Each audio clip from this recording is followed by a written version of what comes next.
कहानी की शुरुआत एक भयानक तूफान से जूझते हुए प्लेन से होती है, जहां हमारी मेन कैरेक्टर लिंडा अपने दोस्तों के साथ बिजनेस ट्रिप से लौट रही थी। सब कुछ ठीक चल रहा था कि तभी अचानक प्लेन जोर जोर से हिलने लगा और अगले ही पल उसमें एक जोरदार विस्फोट हो गया। जो लोग बिना सीट बेल्ट के खड़े थे वे बुरी तरह इधर उधर जा गिरे। इसके तुरंत बाद केबिन का हिस्सा प्रेशर के कारण फट गया और तेज हवा के झोंकों में कुछ लोग सीधे बाहर उड़ गए। इसी अफरा तफरी के बीच मैनेजर ने अपनी जान बचाने के लिए लिंडा का पैर कसकर पकड़ लिया। वहीं एक आदमी मदद के लिए बॉस की ओर बढ़ा, लेकिन बॉस ने उसे बेरहमी से बाहर की तरफ धकेल दिया। मगर गिरते वक्त उसने मैनेजर का पैर पकड़ लिया, जिससे उसका बैलेंस पूरी तरह बिगड़ गया और दोनों एक साथ प्लेन से बाहर गिर पड़े। लिंडा अभी इस सदमे से उबर भी नहीं पाई थी कि तभी उसे महसूस हुआ कि चारों तरफ अंधेरा छाने लगा है और प्लेन बेकाबू होकर सीधे समुद्र की तरफ गिर रहा है।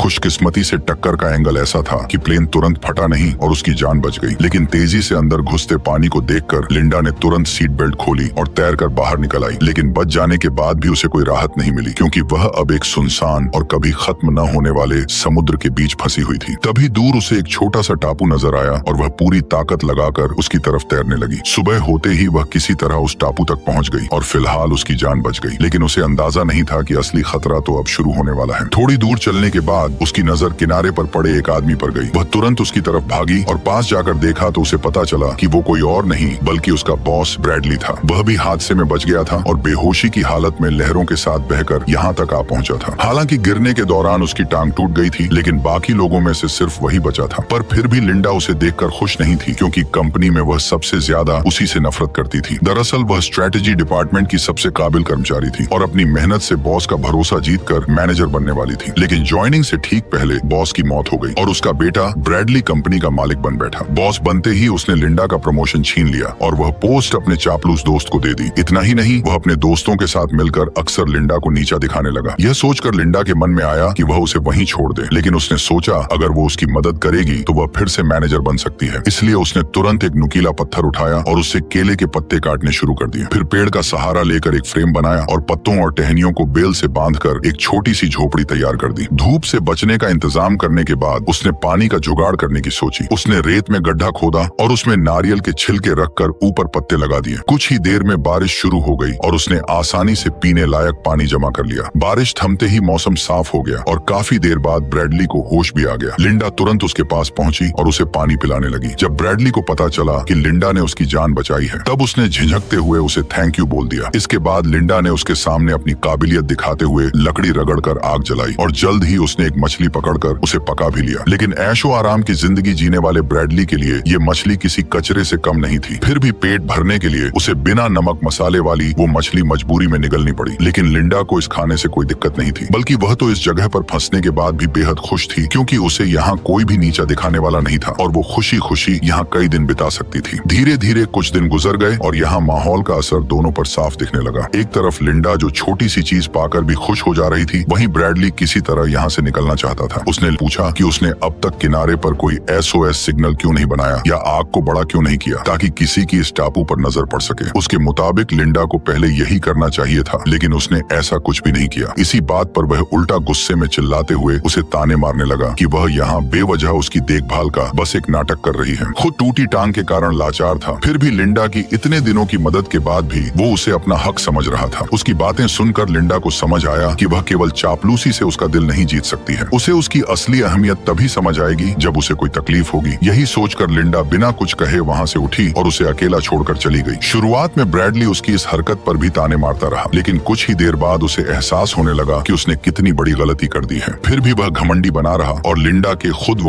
लौटने का इंतजार करने लगा। लेकिन ऐसा ही करते करते पूरा एक दिन बीत गया और आखिरकार उसका घमंड टूटने लगा। लेकिन रात तक भी लिंडा वापस नहीं आई। गहरी रात में तेज तूफान चलने लगा और कुछ ही देर में लिंडा की बनाई झोपड़ी भी उड़ गई। अगले ही दिन तपती धूप ने हालत और खराब कर दी। ज्यादा गर्मी की वजह से ब्रैडली डिहाइड्रेशन के चलते बेहोश हो गया। जब लिंडा उसे काफी तड़पा चुकी थी, तब वह पानी लेकर वापस आ गई। उसे देखते ही ब्रैडली ने बिना कुछ सोचे तेजी से पानी पीना शुरू कर दिया। अब उसे समझ आ गया था कि वह पूरी तरह लिंडा पर ही निर्भर है और वह उस पर अपना हक नहीं चला सकता। लेकिन तभी उसकी नजर उस भाले पर पड़ी जिसका इस्तेमाल लिंडा खतरनाक जंगली सुअर के शिकार के लिए करने वाली थी। उसे पता था कि वह सुअर बेहद जानलेवा है, इसलिए उसने लिंडा को जंगल में जाने से मना किया, क्योंकि अगर लिंडा को कुछ हो गया तो उसकी खुद की जान भी खतरे में पड़ जाएगी। लेकिन लिंडा ने उसकी एक भी बात नहीं मानी और वह सीधे जंगल के अंदर चली गई। जब वह चुपके से शिकार को ढूंढ रही थी तभी अचानक उस जंगली सुअर ने लिंडा को टक्कर मारकर हवा में उछाल दिया। अच्छी बात यह रही कि गिरा हुआ पेड़ अचानक सुअर के सामने आ गया, जिससे वह सीधे हमला नहीं कर सका और लिंडा को तुरंत उठकर भागने का मौका मिल गया। लेकिन सुअर जैसे ही उसकी गंध पकड़कर पीछे दौड़ा तब उसे रास्ते में सिर्फ फटे कपड़े ही मिले। सुअर कुछ समझ पाता उससे पहले ही लिंडा ने मौका देखकर भाला उसके शरीर में गहराई तक घुसा दिया। दर्द से पागल होकर सुअर ने भाले को मोड़कर तोड़ दिया और गुस्से में बेकाबू होकर दोबारा उस पर हमला करने दौड़ पड़ा। इसी खतरे के बीच लिंडा ने तुरंत लकड़ी के डंडे को सामने कर दिया।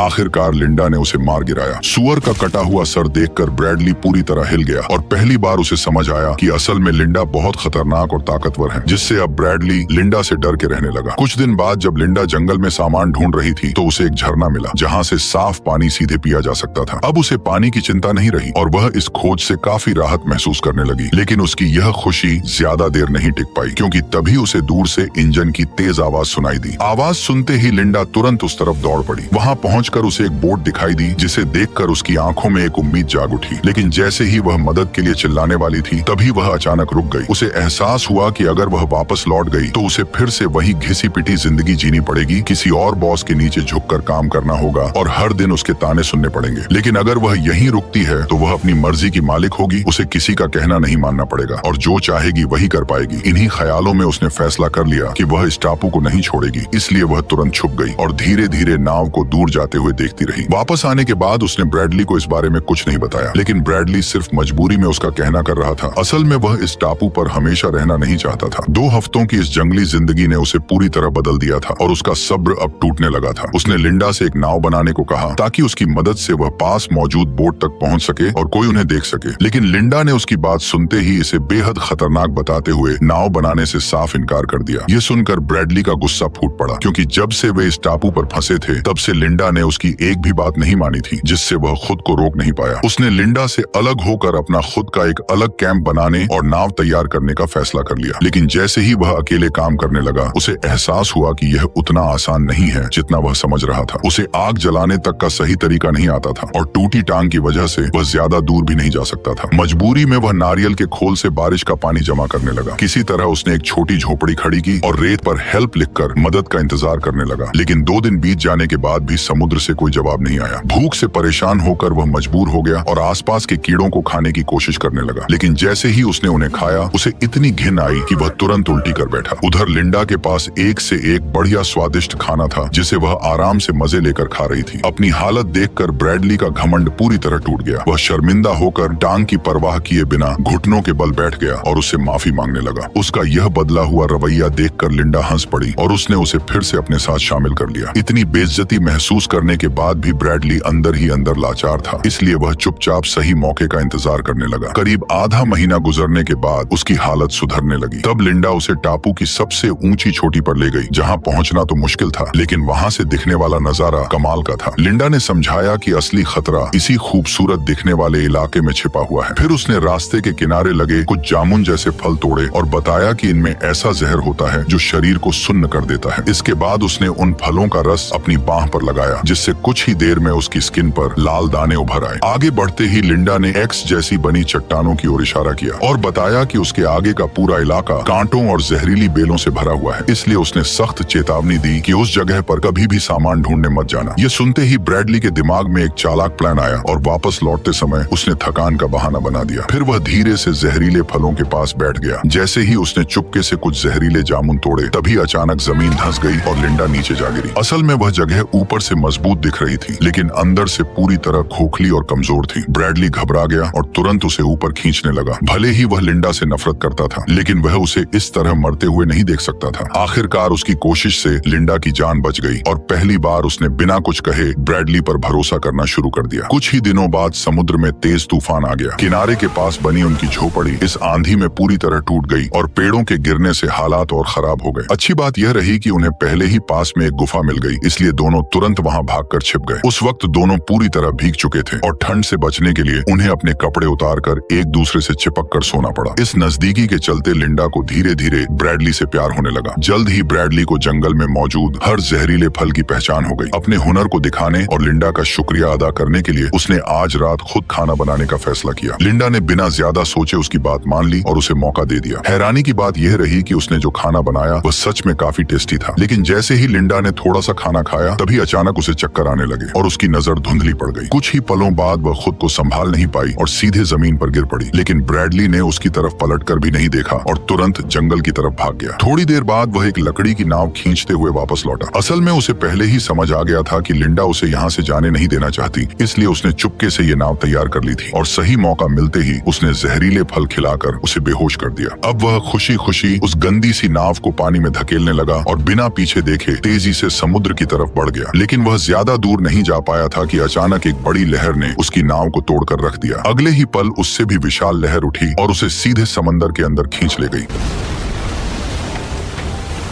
खुशकिस्मती से वह ज्यादा दूर नहीं गया था, इसलिए होश में आते ही लिंडा ने तुरंत उसे किनारे खींचकर बचा लिया। होश में आते ही ब्रैडली घबराकर उससे माफी मांगने लगा, लेकिन लिंडा ने कुछ नहीं कहा और चुपचाप उसे पका हुआ केकड़ा थमा दिया। ब्रैडली ने बिना सोचे समझे उसे खा लिया, लेकिन कुछ ही देर में उसका मुंह अजीब तरीके से सुन्न पड़ गया। देखते ही देखते यह असर उसके पूरे शरीर में फैलने लगा और वह समझ नहीं पाया कि आखिर हो क्या रहा है। तभी लिंडा ने सच्चाई बताई कि यह ब्लू रिंग ऑक्टोपस का जहर है जो शरीर को सेकंडों में पैरालाइज कर देता है और इंसान कर भी हिल नहीं पाता। असल में यह सब उसने ब्रैडली को सबक सिखाने के लिए किया था। इसके बाद उसने एक चाकू निकाला, उसे थोड़ा गर्म किया और तुरंत ब्रैडली की पैंट उतार दी। धीरे धीरे वह उसके पास आई और इशारों में उसे समझाने लगी कि वह अब क्या करने वाली है। यह देखकर ब्रैडली बुरी तरह घबरा गया। तभी अचानक लिंडा ने चाकू चलाया और अगले ही पल खून की पिचकारी चल गई, जिससे ब्रैडली का गला लाल हो गया। ये देखकर लिंडा मुस्कुराने लगी। फिर उसने वो चीज दिखाई जिसे उसने काटा था। दरअसल वह कोई इंसानी अंग नहीं बल्कि एक चूहा था। यह सब उसने सिर्फ ब्रैडली को डराने के लिए किया था, ताकि वह दोबारा ऐसी हरकत करने की हिम्मत न करे।